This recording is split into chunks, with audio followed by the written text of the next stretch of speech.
1. Para que servem? As emoções? É com o coração que se vê corretamente. O essencial é invisível aos olhos. Antoine de Saint-Exupéry. O Pequeno Príncipe. Pensem nos últimos momentos de Guelry e Marie-Jeanne Chauncey, um casal inteiramente dedicado à filha Andrea, de 11 anos, confinada a uma cadeira de rodas devido a uma paralisia cerebral. A família Chauncey viajava num trem da Amtrak que caiu num rio, depois que uma barcaça bateu e abalou as estruturas de uma ponte ferroviária, na região dos pântanos da Louisiana. Quando a água começou a invadir o trem, o casal, pensando primeiro na filha, fez o que pôde para salvar Andrea. Conseguiram entregá-la, através de uma das janelas, para a equipe de resgate. E morreram, quando o vagão afundou. 1. A história de Andrea, de pais cujo último ato heróico foi o de assegurar a sobrevivência da filha, capta um momento de coragem quase mítica. Sem dúvida, esse tipo de sacrifício dos pais em benefício da prole é recorrente na história e pré-história humanas, e inúmeras vezes mais ao longo da evolução de nossa espécie. 2 Visto da perspectiva dos biólogos evolucionistas, esse autossacrifício dos pais está a serviço do sucesso reprodutivo na transmissão dos genes a futuras gerações. Mas da perspectiva de um pai que, num momento de desespero, toma uma decisão como essa, trata-se simplesmente de amor. Como se for uma intuição do objetivo e da força das emoções, esse ato exemplar de heroísmo dos pais atesta o papel que exercem, na vida humana, o amor altruístico e as demais emoções que sentimos. Isso indica que nossos mais profundos sentimentos, as nossas paixões e anseios são diretrizes essenciais e que nossa espécie deve grande parte de sua existência à força que eles emprestam nas questões humanas. Essa força é extraordinária. Só um amor tão forte, na urgência de salvar uma filha querida, foi capaz de conter o próprio instinto de sobrevivência dos pais. Do ponto de vista do intelecto, não há dúvida de que o autossacrifício desses pais foi irracional. Sob a ótica do coração, entretanto, essa era a única atitude a ser tomada. Quando investigam por que a evolução da espécie humana deu à emoção um papel tão essencial em nosso psiquismo, os sociobiólogos verificam que, em momentos decisivos, ocorreu uma ascendência do coração sobre a razão. São as nossas emoções, dizem esses pesquisadores, que nos orientam quando diante de um impasse e quando temos de tomar providências importantes demais para que sejam deixadas a cargo unicamente do intelecto. Em situações de perigo, na experimentação da dor causada por uma perda, na necessidade de não perder a perspectiva apesar dos percalços, na ligação com o companheiro, na formação de uma família. Cada tipo de emoção que vivenciamos nos predispõe para uma ação imediata. Cada uma sinaliza para uma direção que, nos recorrentes desafios enfrentados pelo ser humano ao longo da vida, provou ser a mais acertada. À medida que, ao longo da evolução humana, situações desse tipo foram se repetindo, a importância do repertório emocional utilizado para garantir a sobrevivência da nossa espécie foi atestada pelo fato de esse repertório ter ficado gravado no sistema nervoso humano como inclinações inatas e automáticas do coração. Uma visão da natureza humana que ignore o poder das emoções é lamentavelmente míope. A própria denominação Homo sapiens, a espécie pensante, é enganosa à luz do que hoje a ciência diz acerca do lugar que as emoções ocupam em nossas vidas. Como sabemos por experiência própria, quando se trata de moldar nossas decisões e ações, a emoção pesa tanto, e às vezes muito mais, quanto a razão. Fomos longe demais quando enfatizamos o valor e a importância do puramente racional, do que mede o QI, na vida humana. Para o bem ou para o mal, quando são as emoções que dominam, o intelecto não pode nos conduzir a lugar nenhum. Quando as paixões dominam a razão. Foi uma tragédia de erros. Matilda Crabtree, 14 anos, apenas queria dar um susto no pai. Saltou de dentro do armário e gritou "Bu!" no momento em que os pais voltavam, à 1 da manhã, de uma visita a amigos. Mas Bob Crabtree e sua mulher achavam que Matilda estava em casa de amigas naquela noite. Quando, ao entrar em casa, ouviu ruídos, Crabtree pegou sua pistola calibre .357 e foi ao quarto da filha verificar o que estava acontecendo. Quando ela pulou do armário, ele atirou, atingindo-a no pescoço.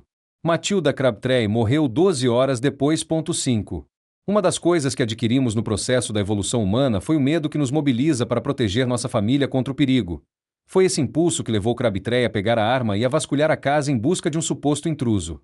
O medo levou-o a atirar antes de verificar perfeitamente no que atirava, e mesmo antes de reconhecer que aquela voz era a de sua filha.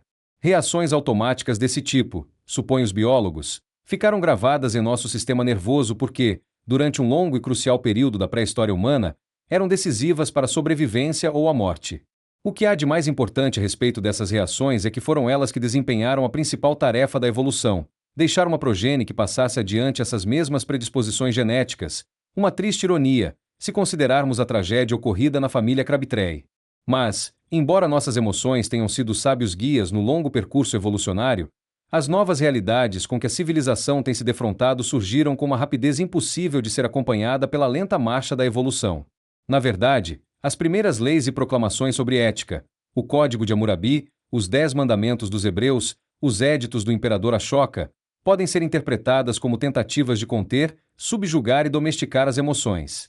Como Freud observou em O Mal-Estar na Civilização, o aparelho social tem tentado impor normas para conter o excesso emocional que emerge, como ondas, de dentro de cada um de nós.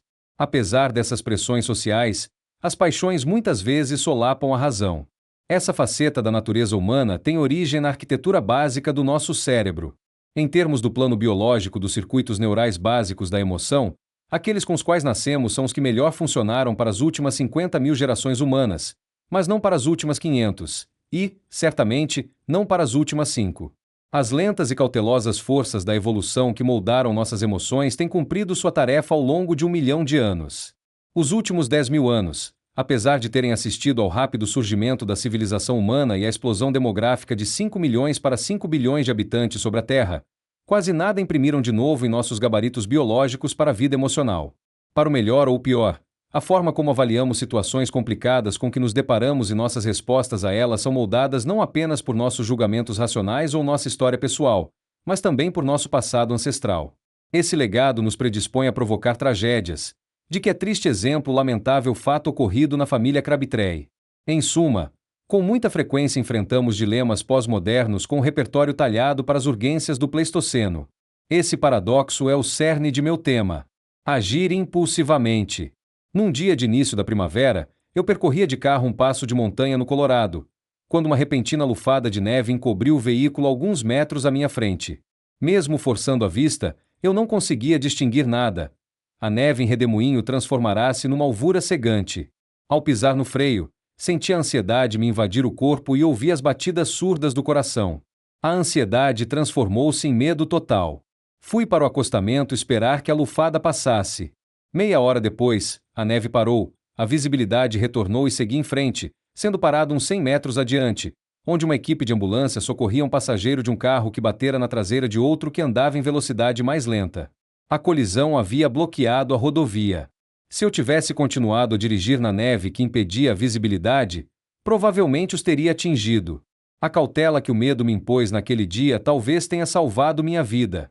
Como um coelho paralisado de terror ao sinal da passagem de uma raposa, ou como um protomamífero escondendo-se de um dinossauro predador, fui tomado por um estado interno que me obrigou a parar, a prestar atenção e a tomar cuidado diante do perigo iminente. Todas as emoções são, em essência, impulsos, legados pela evolução, para uma ação imediata, para planejamentos instantâneos que visam lidar com a vida. A própria raiz da palavra emoção é do latim movere, mover, acrescida do prefixo é, que denota afastar-se, o que indica que em qualquer emoção está implícita uma propensão para um agir imediato. Essa relação entre emoção e ação imediata fica bem clara quando observamos animais ou crianças. É somente em adultos civilizados que tantas vezes detectamos a grande anomalia no reino animal: as emoções, impulsos arraigados para agir, divorciadas de uma reação óbvia. 6. Em nosso repertório emocional, cada emoção desempenha uma função específica, como revelam suas distintas assinaturas biológicas. Ver detalhes sobre emoções básicas no apêndice A. Diante das novas tecnologias que permitem perscrutar o cérebro e o corpo como um todo, os pesquisadores estão descobrindo detalhes fisiológicos que permitem a verificação de como diferentes tipos de emoção preparam o corpo para diferentes tipos de resposta. 7. Item na raiva, o sangue flui para as mãos, tornando mais fácil sacar da arma ou golpear o inimigo. Os batimentos cardíacos aceleram-se e uma onda de hormônios, a adrenalina, entre outros, gera uma pulsação, energia suficientemente forte para uma atuação vigorosa. Item no medo, o sangue corre para os músculos do esqueleto, como os das pernas, facilitando a fuga. O rosto fica lívido, já que o sangue lhe é subtraído, daí dizer-se que alguém ficou gélido. Ao mesmo tempo, o corpo imobiliza-se, ainda que por um breve momento, talvez para permitir que a pessoa considere a possibilidade de, em vez de agir, fugir e se esconder. Circuitos existentes nos centros emocionais do cérebro disparam a torrente de hormônios que põe o corpo em alerta geral, tornando-o inquieto e pronto para agir.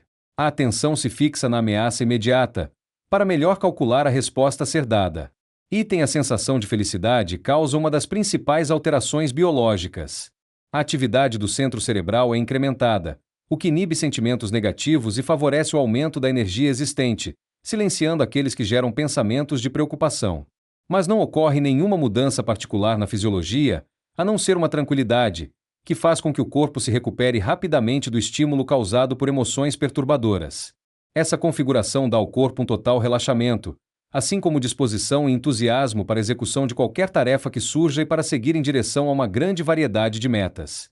Item o amor, os sentimentos de afeição e a satisfação sexual implicam estimulação parasimpática, o que se constitui no oposto fisiológico que mobiliza para lutar ou fugir que ocorre quando o sentimento é de medo ou ira.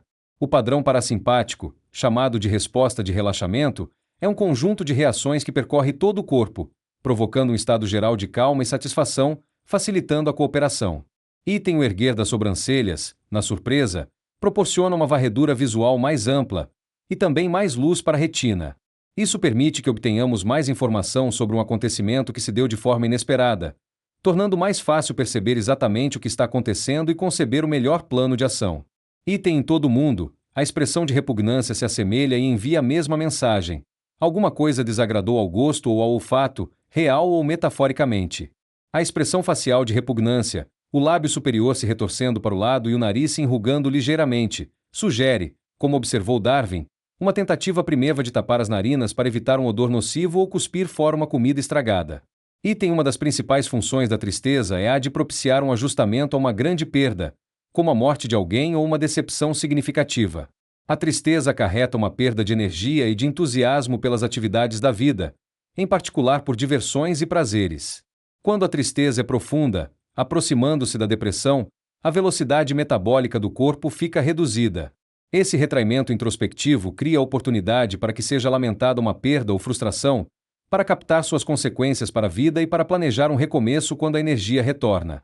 É possível que essa perda de energia tenha tido como objetivo manter os seres humanos vulneráveis em estado de tristeza para que permanecessem perto de casa, onde estariam em maior segurança. Essas tendências biológicas para agir são ainda mais moldadas por nossa experiência e pela cultura. Por exemplo, a perda de um ser amado provoca, universalmente, tristeza e luto. Mas a maneira como demonstramos nosso pesar, como exibimos ou contemos as emoções em momentos íntimos, é moldada pela cultura. O mesmo ocorrendo quando se trata de eleger quais pessoas em nossas vidas se encaixam na categoria de entes queridos dignos de nosso lamento. O prolongado período de evolução em que, por força das circunstâncias, essas respostas emocionais se formaram foi, sem dúvida, uma realidade bem mais dura que a maioria dos seres humanos teve de suportar desde o alvorecer da história registrada. Foi um tempo em que poucas crianças sobreviveram à infância e em que poucos adultos viveram mais do que 30 anos, tempo em que predadores atacavam a qualquer momento, tempo em que as condições climáticas determinavam se iríamos ou não morrer de fome. Mas, com o advento da agricultura, e até mesmo das mais rudimentares formas de organização social, as possibilidades de sobrevivência mudaram de forma extraordinária. Nos últimos 10.000 anos, quando esses avanços se espalharam por todo o mundo, reduziram-se significativamente as violentas pressões que ameaçaram a população humana. 8. Mas foram exatamente essas pressões que tornaram nossas respostas emocionais fundamentais para a sobrevivência. Atenuadas as pressões, a importância das reações que passaram a fazer parte de nosso repertório emocional também declinou. Enquanto, no passado distante, a raiva instantânea funcionava como arma decisiva para garantir nossa sobrevivência, a eventual disponibilidade de uma arma para um garoto de 13 anos pode resultar numa catástrofe.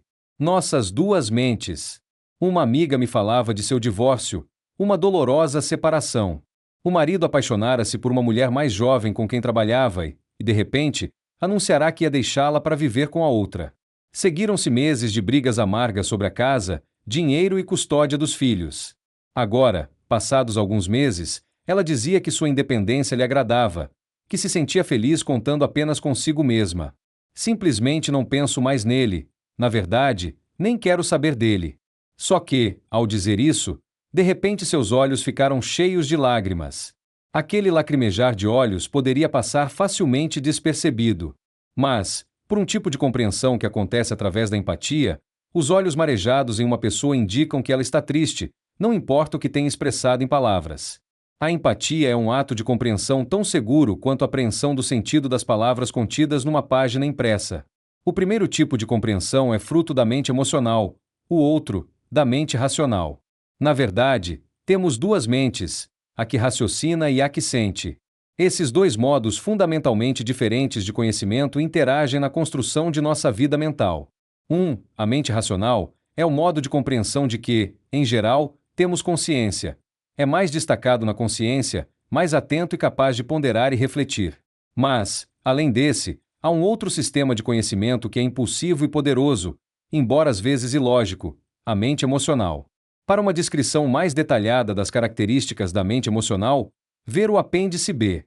A dicotomia emocional-racional aproxima-se da distinção que popularmente é feita entre coração e cabeça.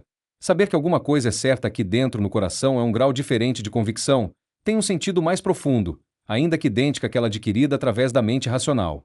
Há uma acentuada gradação na proporção entre controle racional e emocional da mente. Quanto mais intenso o sentimento, mais dominante é a mente emocional, e mais inoperante a racional. É uma disposição que parece ter tido origem há bilhões de anos, quando se iniciou nossa evolução biológica. Era mais vantajoso que emoção e intuições guiassem nossa reação imediata frente a situações de perigo de vida. Parar para pensar o que fazer poderia nos custar a vida. Essas duas mentes, a emocional e a racional, na maior parte do tempo operam em estreita harmonia, entrelaçando seus modos de conhecimento para que nos orientemos no mundo. Em geral, há um equilíbrio entre as mentes emocional e racional, com a emoção alimentando e informando as operações da mente racional, e a mente racional refinando e, às vezes, vetando a entrada das emoções. Mas são faculdades semi-independentes, cada uma, como veremos, refletindo o funcionamento de circuitos distintos, embora interligados, do cérebro. Em muitos ou na maioria dos momentos, essas mentes se coordenam de forma bela e delicada. Os sentimentos são essenciais para o pensamento e vice-versa. Mas, quando surgem as paixões, esse equilíbrio se desfaz. É a mente emocional que assume o comando, inundando a mente racional. Erasmo de Roterdã, humanista do século XVI, escreveu, sob a forma de sátira, acerca dessa perene tensão entre razão e emoção. 9. Júpiter legou muito mais paixão que razão. Pode-se calcular a proporção em 24:1. Pôs duas tiranas furiosas em oposição ao solitário poder da razão, a ira e a luxúria. Até onde a razão prevalece contra as forças combinadas das duas, a vida do homem comum deixa bastante claro. A razão faz a única coisa que pode berra até ficar rouca, repetindo fórmulas de virtude, enquanto as outras duas a mandam para o diabo que a carregue, e tornam-se cada vez mais ruidosas e insultantes, até que por fim sua governante se exaure, desiste e rende-se. Como o cérebro evoluiu? Para melhor entender a enorme influência das emoções sobre a razão, e por que sentimento e razão entram tão prontamente em guerra, vejamos como o cérebro evoluiu. O cérebro humano, com pouco mais de 1 quilo de células e humores neurais, é 3 vezes maior que o dos nossos primos ancestrais, os primatas não humanos. Ao longo de milhões de anos de evolução, o cérebro cresceu de baixo para cima, os centros superiores desenvolvendo-se como elaborações das partes inferiores, mais antigas. O crescimento do cérebro no embrião humano refaz mais ou menos esse percurso evolucionário. A parte mais primitiva do cérebro, partilhada por todas as espécies que têm um sistema nervoso superior a um nível mínimo, é o tronco cerebral em volta do topo da medula espinhal. Esse cérebro raiz regula funções vitais básicas, como a respiração e o metabolismo dos outros órgãos do corpo, e também controla reações e movimentos estereotipados. Não se pode dizer que esse cérebro primitivo pense ou aprenda. Ao contrário, ele se constitui num conjunto de reguladores pré-programados que mantêm o funcionamento do corpo como deve e reage de modo a assegurar a sobrevivência. Esse cérebro reinou supremo na era dos répteis. Imaginem o sibilar de uma serpente comunicando a ameaça de um ataque. Da mais primitiva raiz, o tronco cerebral, surgiram os centros emocionais. Milhões de anos depois, na evolução dessas áreas emocionais, desenvolveu-se o cérebro pensante, ou neocórtex, o grande bulbo de tecidos ondulados que forma as camadas externas. O fato de o cérebro pensante ter se desenvolvido a partir das emoções revela muito acerca da relação entre razão e sentimento. Existiu um cérebro emocional muito antes do surgimento do cérebro racional. A mais antiga raiz de nossa vida emocional está no sentido do olfato, ou, mais precisamente, no lobo olfativo, células que absorvem e analisam o cheiro. Toda entidade viva, seja nutritiva, venenosa, parceiro sexual, predador ou presa, tem uma assinatura molecular distintiva que o vento transporta. Naqueles tempos primitivos, o olfato apresentava-se como um sentido supremo para a sobrevivência. Do lobo olfativo, começaram a evoluir os antigos centros de emoção, que acabaram tornando-se suficientemente grandes para envolver o topo do tronco cerebral. Em seus estágios rudimentares, o centro olfativo compunha-se de pouco mais de tênues camadas de neurônios reunidos para analisar o cheiro. Uma camada de células recebia o que era cheirado e o classificava em categorias relevantes: comestível ou tóxico, sexualmente acessível, inimigo ou comida. Uma segunda camada de células enviava mensagens reflexivas a todo o sistema nervoso, dizendo ao corpo o que fazer: morder, cuspir, abordar, fugir, caçar. 10. Com o advento dos primeiros mamíferos, vieram novas e decisivas camadas, chave do cérebro emocional. Estas, em torno do tronco cerebral, lembravam um pouco um pastel com um pedaço mordido embaixo, no lugar onde se encaixa o tronco cerebral. Como essa parte do cérebro cerca o tronco cerebral e limitasse com ele, era chamada de sistema límbico, de limbus, palavra latina que significa orla. Esse novo território neural acrescentou emoções propriamente ditas ao repertório do cérebro. 11 Quando estamos sob o domínio de anseios ou fúria, perdidamente apaixonados ou transidos de pavor, é o sistema límbico que nos tem em seu poder. À medida que evoluía, o sistema límbico foi aperfeiçoando duas poderosas ferramentas: aprendizagem e memória. Esses avanços revolucionários possibilitavam que um animal fosse muito mais esperto nas opções de sobrevivência e aprimorasse suas respostas para adaptar-se a exigências cambiantes, em vez de ter reações invariáveis e automáticas. Se uma comida causava doença, podia ser evitada da próxima vez. Decisões como saber o que comer e o que rejeitar ainda eram, em grande parte, determinadas pelo olfato.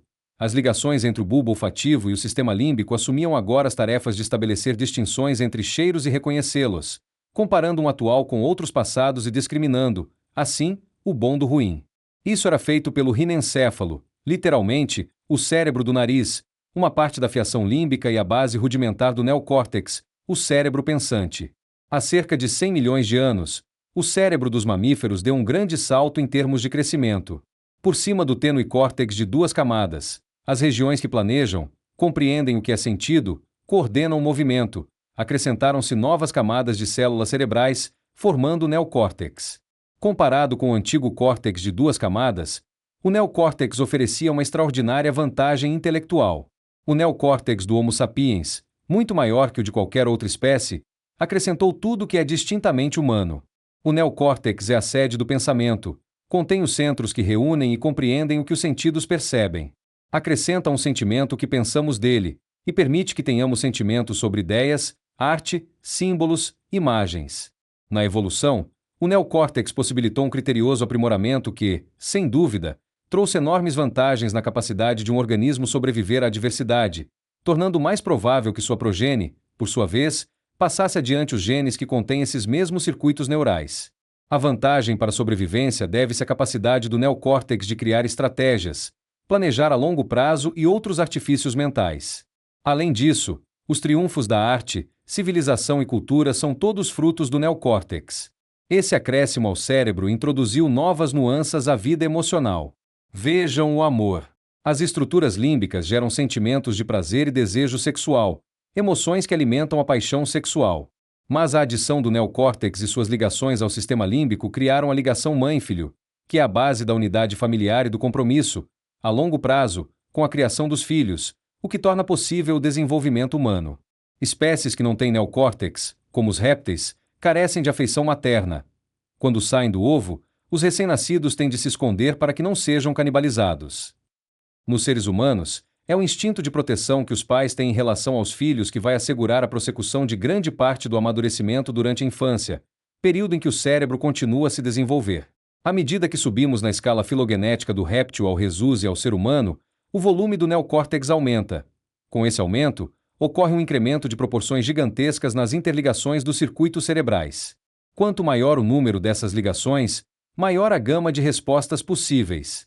O neocórtex abriga a sutileza e a complexidade da vida emocional, como a capacidade de ter sentimentos sobre nossos sentimentos. Há uma maior proporção de neocórtex para sistema límbico nos primatas que nas outras espécies, e imensamente mais nos seres humanos, o que sugere que podemos exibir uma gama muito maior de reações às nossas emoções e mais nuances. Enquanto um coelho, ou um rhesus, possui um repertório bastante restrito de respostas típicas para o medo, O neocórtex humano, maior, coloca à nossa disposição um repertório muito mais ágil, chamar a polícia, por exemplo. Quanto mais complexo o sistema social, mais essencial é essa flexibilidade, e não existe nenhuma forma de organização social mais complexa do que a nossa. 12. Mas esses centros superiores não controlam toda a vida emocional. Nos problemas cruciais que dizem respeito ao coração e, mais especialmente, nas emergências emocionais, pode-se dizer que eles se submetem ao sistema límbico. Como tantos dos centros superiores do cérebro se desenvolveram a partir do âmbito da região límbica, ou a ampliaram, o cérebro emocional desempenha uma função decisiva na arquitetura neural. Como raiz da qual surgiu o cérebro mais novo, as áreas emocionais entrelaçam-se, através de milhares de circuitos de ligação, com todas as partes do neocórtex. Isso dá aos centros emocionais imensos poderes de influenciar o funcionamento do restante do cérebro, incluindo seus centros de pensamento.